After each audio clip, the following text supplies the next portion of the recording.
ಚಕ್ರವರ್ತಿ ಪುಲಕೇಶಿ ಎರಡನೇ ಇಮಿಡಿಪುರದ ವೀರನ ಸಂಪೂರ್ಣ ಕಥೆ. ಶುರುವಾದ ಅಧಿಕಾರ ಮತ್ತು ಪ್ರಾರಂಭದ ಗೆಲುವುಗಳು.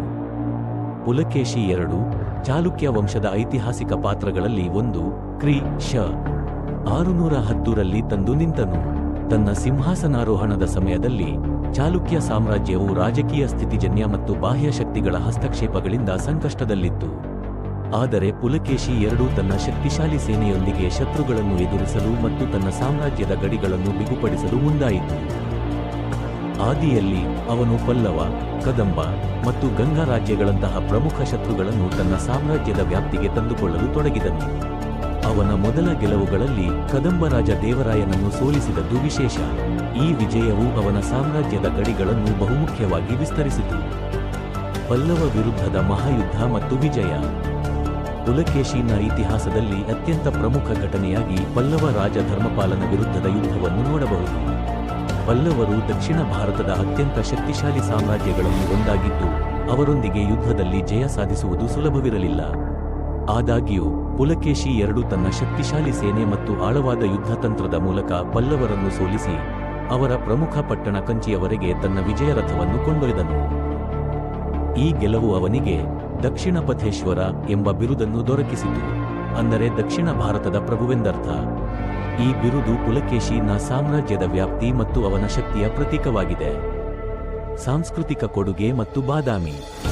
ಪುಲಕೇಶಿ ಎರಡು ತನ್ನ ಸಾಮ್ರಾಜ್ಯವನ್ನು ಮಾತ್ರ ವಿಸ್ತರಿಸುವಲ್ಲಿ ಮಾತ್ರವಲ್ಲ, ಬಾದಾಮಿ ನಗರವನ್ನು ಇಮಿಡಿಪುರ ಸಾಂಸ್ಕೃತಿಕ ಮತ್ತು ಶಿಲ್ಪಕಲೆಯ ಕೇಂದ್ರವನ್ನಾಗಿ ಮಾಡಿದ್ದು ಇತಿಹಾಸದಲ್ಲಿ ವಿಶೇಷ ಸ್ಥಾನವನ್ನು ಪಡೆದಿದ್ದಾನೆ.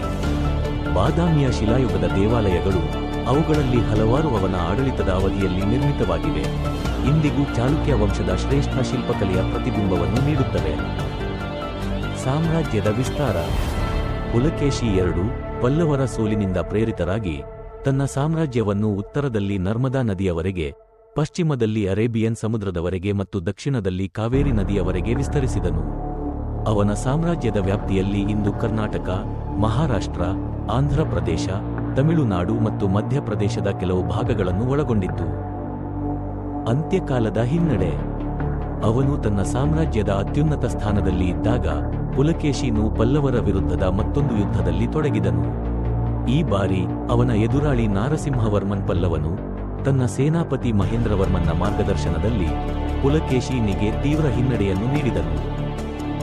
ಅವನು ಕಂಚಿ ಮೇಲೆ ಯುದ್ಧ ನಡೆಸಲು ಪ್ರಯತ್ನಿಸಿದಾಗ ಅವನ ಸಾಮ್ರಾಜ್ಯವು ಪಲ್ಲವರ ಕೈಕೆಳಗೆ ಬಿದ್ದಿತು.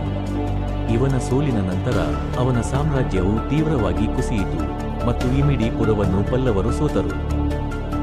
ಚಾಲುಕ್ಯ ವಂಶದ ಪುನರುದ್ಭವ. ಇವನ ಸೋಲಿನಿಂದ ಸಂಪೂರ್ಣವಾಗಿ ಕುಸಿದರೂ ಚಾಲುಕ್ಯ ವಂಶವು ಇತಿಹಾಸದಿಂದ ನಶಿಸಿ ಹೋಗಲಿಲ್ಲ. ಪುಲಕೇಶಿನ ವಂಶಸ್ಥನಾದ ವಿಜಯಾದಿತ್ಯನು ಸಾಮ್ರಾಜ್ಯದ ಪುನರುದ್ಧಾರಕ್ಕಾಗಿ ಕಾರ್ಯನಿರ್ವಹಿಸಿ ಮುಂದಿನ ಕೆಲವು ಪೀಳಿಗೆಗಳ ಕಾಲ ಚಾಲುಕ್ಯ ಸಾಮ್ರಾಜ್ಯವನ್ನು ಪುನಃ ಸ್ಥಾಪಿಸಿದನು. ಪರಂಪರೆ ಮತ್ತು ಇತಿಹಾಸದಲ್ಲಿ ಪುಲಕೇಶಿನ ಸ್ಥಾನ. ಚಕ್ರವರ್ತಿ ಪುಲಕೇಶಿ ಎರಡನೇ ತನ್ನ ಜಯಗಳಿಗಾಗಿ ಮಾತ್ರವಲ್ಲ, ದಕ್ಷಿಣ ಭಾರತದ ಶಕ್ತಿಶಾಲಿ ಸಾಮ್ರಾಜ್ಯವೊಂದನ್ನು ನಿರ್ಮಿಸಲು ಮತ್ತು ಶಿಲ್ಪಕಲೆಯ ಬೆಳವಣಿಗೆಯನ್ನು ಉತ್ತೇಜಿಸಲು ನಿರ್ವಹಿಸಿದುದಕ್ಕಾಗಿ ಇತಿಹಾಸದಲ್ಲಿ ಪ್ರಮುಖ ಸ್ಥಾನವನ್ನು ಪಡೆದಿದ್ದಾನೆ. ಅವನ ಇತಿಹಾಸವು ಶೂರತೆ, ಬುದ್ಧಿವಂತಿಕೆ ಮತ್ತು ಅವನ ಕಾಲದಲ್ಲಿ ದಕ್ಷಿಣ ಭಾರತದ ಸಾಂಸ್ಕೃತಿಕ, ಧಾರ್ಮಿಕ ಮತ್ತು ಶಿಲ್ಪಕಲೆಯ ವೇಗವನ್ನು ವಿವರಿಸುತ್ತದೆ. ಇಮಿಡಿಪುರದ ಶಿಲ್ಪಕಲೆಗಳು ಮತ್ತು ಅವನ ಯಶಸ್ಸುಗಳನ್ನು ವಿವರಿಸುವ ಶಿಲಾಲೇಖಗಳು ಇಂದಿಗೂ ಅವನ ವೈಭವವನ್ನು ಪ್ರತಿಬಿಂಬಿಸುತ್ತವೆ.